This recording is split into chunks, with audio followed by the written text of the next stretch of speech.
Welcome. In this tutorial, we will see how we can use Loupe browser to carry out secondary analysis of gene expression data. In another tutorial, we have taken gene expression data and analyzed it with the Cell Ranger pipeline on 10x Cloud. There, we used the 4cells parameter to capture as many cells as possible because our overall goal is to find the neutrophils in the dataset. Neutrophils are very small cells that express fewer number of genes compared to other blood cells. Let us go through this tutorial to see how we can identify these cells in our dataset. From running Cell Ranger on 10x Cloud, we have multiple output files, including a cloupe file. Please download this file from 10x Cloud so that you can load it into Loupe browser. The 10x Genomics Loupe browser can be downloaded for free directly from the 10x Genomics website. Another file that we need for today's tutorial is on our support page where we have the Capture Neutrophils tutorial. Here you will find the bloodcells.csv file. Please download this file and save it on your local machine in an easy-to-find location. We will use this file to annotate the cells in our data. You don't need to do this for the tutorial, but if you open this file in Excel, you will see it is a list of the cell types that we expect to see in our dataset and the gene markers that they are expected to express. For your datasets, you can construct similar CSV files and import them into Loupe browser for annotation purposes. So let us get started. I am now loading into Loupe browser the cloupe file from Cell Ranger. The first thing that we see is the t-SNE depicting the clusters that have been computed by Cell Ranger. Each dot here is a cellular barcode. Let me give you a short tour of this interface. At the bottom, we have a differential gene expression analysis table, which shows the upregulated genes in each cluster. We can click on these columns to find what is the log4 change and p-value for the top upregulated genes for each cluster. On the right-hand side, again, we have the list of clusters, and in parentheses, we have the number of cellular barcodes in each. On the left-hand side, we have tools to zoom in and out of the clusters, as well as a button that can help us export this t-SNE as a PNG or SVG image. At the top here, we have important selection tools, the polygonal selection tool and the rectangular selection tool, which can help us annotate and group the cells in our dataset. Now let us get started. First, we will import the list of genes and cell types we have, which is the bloodcells.csv file. From this drop-down menu, I will select Gene Feature Expression, and then I will click on these three dots and import this list. Once the list is imported, you will see that the cell types and all the gene markers that were in the table has been imported into Loupe browser. To begin with, we want to do a very rough initial annotation of our data.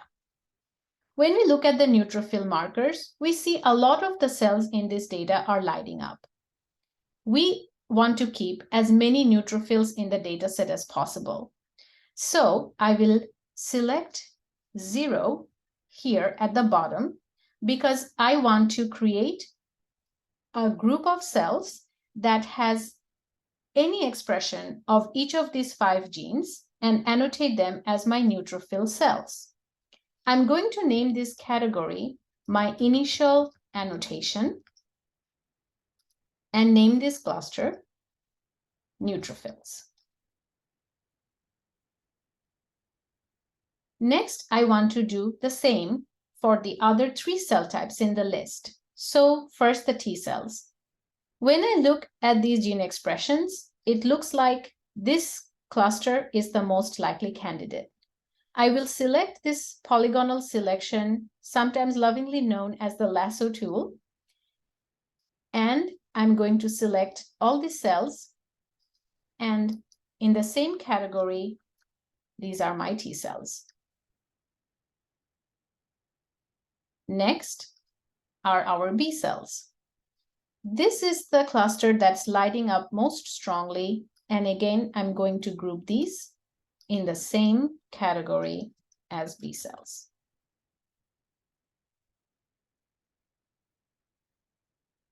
And the one we have left are the monocytes.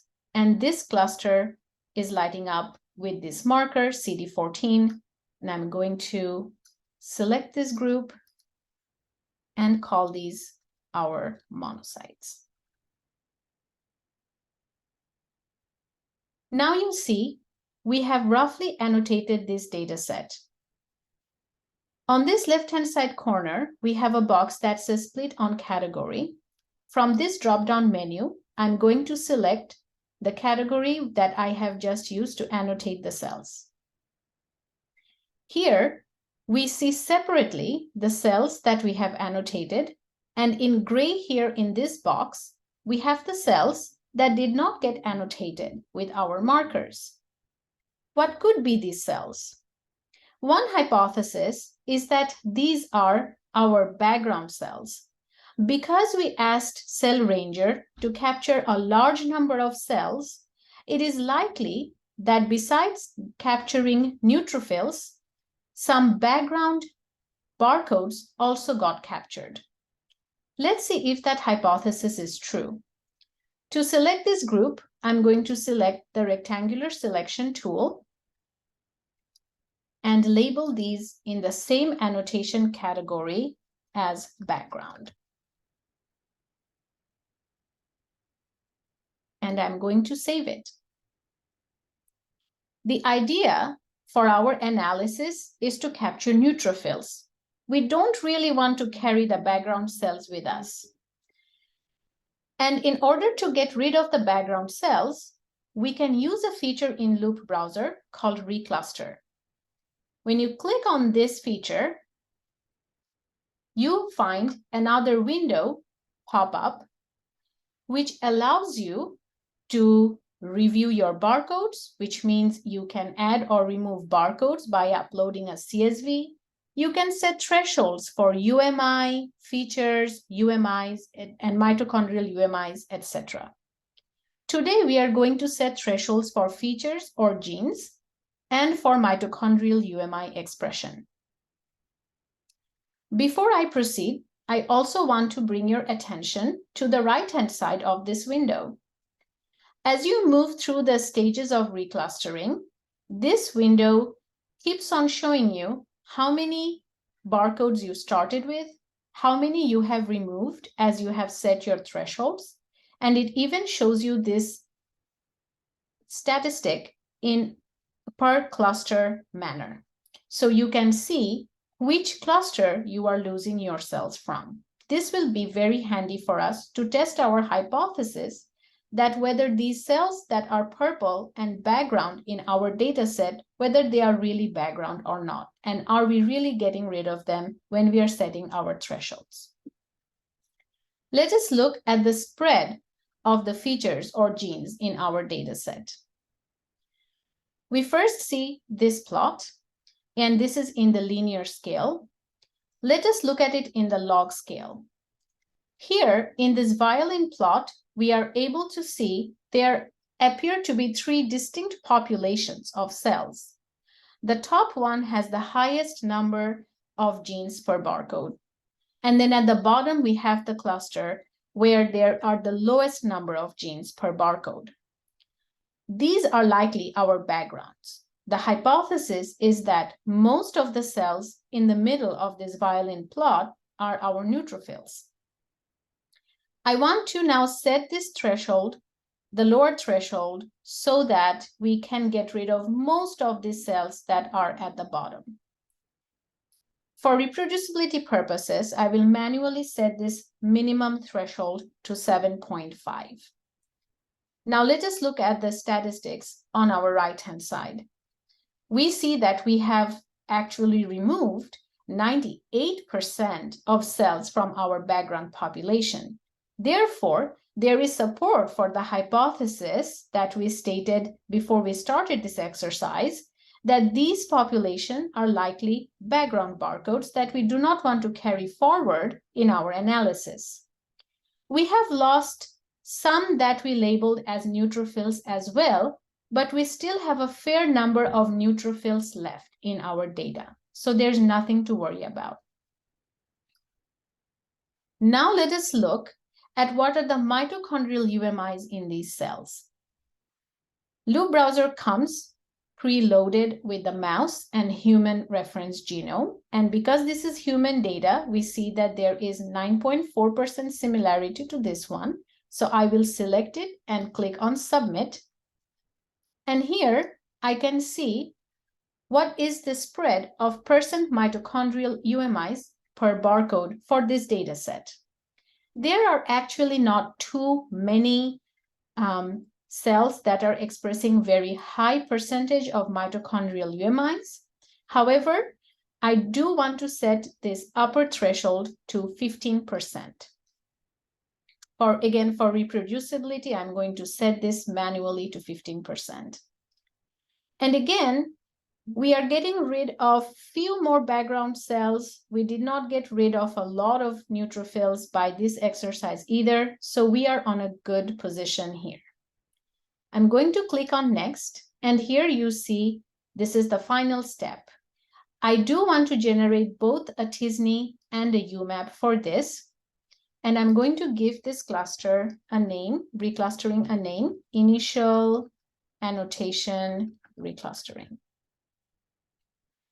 One thing that I want to bring your attention to, although we are not going to use this feature for this tutorial, is there are additional parameters that you can adjust for reclustering. For example, if you want to change the number of PCAs that are used, perplexity for t-SNE, and minimum distance and number of neighbors for UMAP.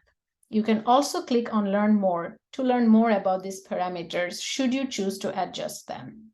So this option is also available to you as an user, although we are not going to use that in today's tutorial. Then I'm going to click on Recluster.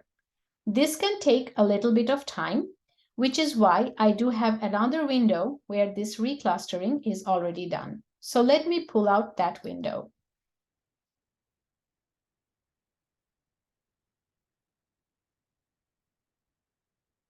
This is the result from the reclustering where we are looking at the t-SNE. Let me change this to a UMAP. And this is what we have for the UMAP. Now that we have removed the background barcodes, we can now look at this data and using the list that we already have, get a more finalized annotation for our cell types.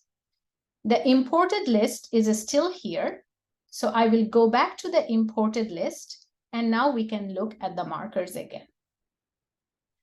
Now that we are doing a more finalized annotation, before I select my neutrophil population and annotate it, I want to change this scale to log norm, which is a normalized data where I'm looking at UMI for a particular gene normalized to all the UMIs in this barcode. And one that I want to look at closely, the gene I want to look at more closely for this is the FCGR3B. And here we see that this is the cluster that is lighting up most strongly for this gene. So I'm going to get my polygonal selection tool, select this cluster, and now I'm going to say filtered annotation. And name this neutrophils and save. So now I have started a new annotation on this recluster data that I have. Let us continue to annotate the other cell types, T cells now.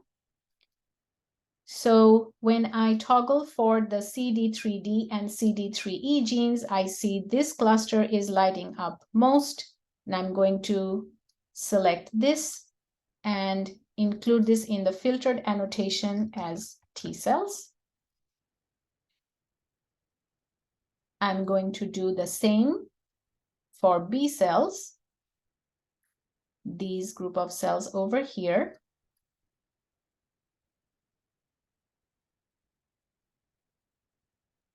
And then we are going to look at our monocyte population, which is this group of cells over here.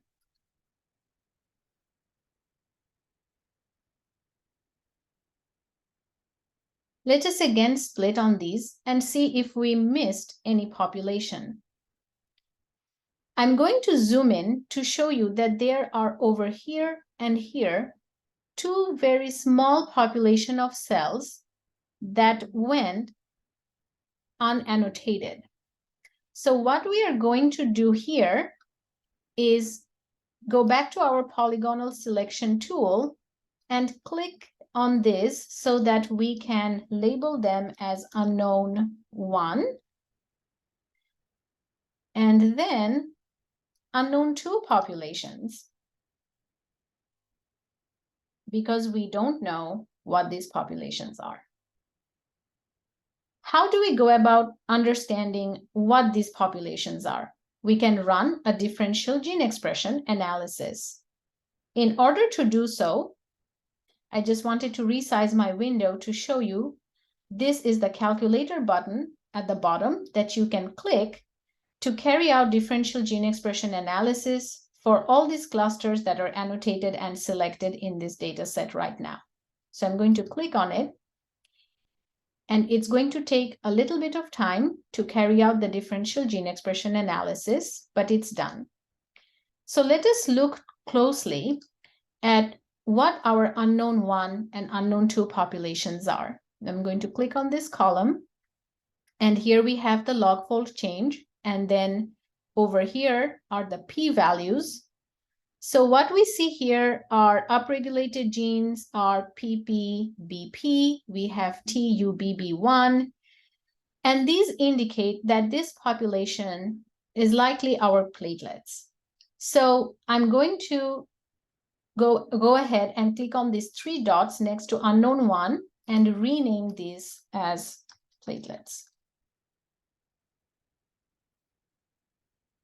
Now let us see what's unknown 2. For unknown 2, the top upregulated genes are HDC, we have CLC gene. So looks like these are our granulocytes. So I'm going to go ahead and rename these as well.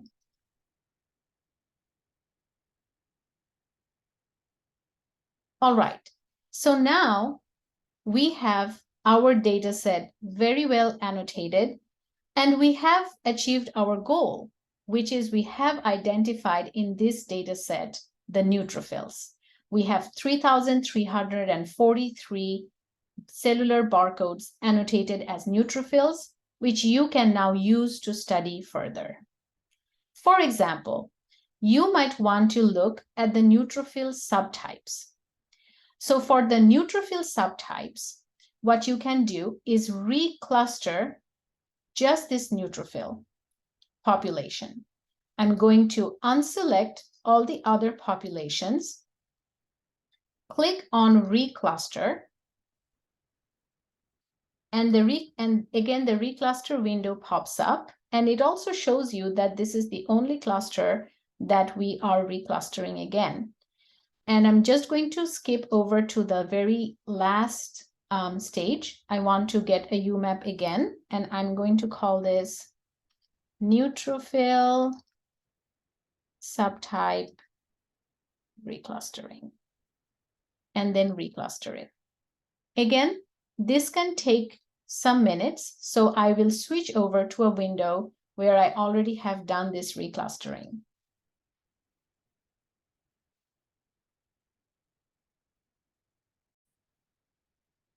Here I have the results from reclustering the neutrophil population.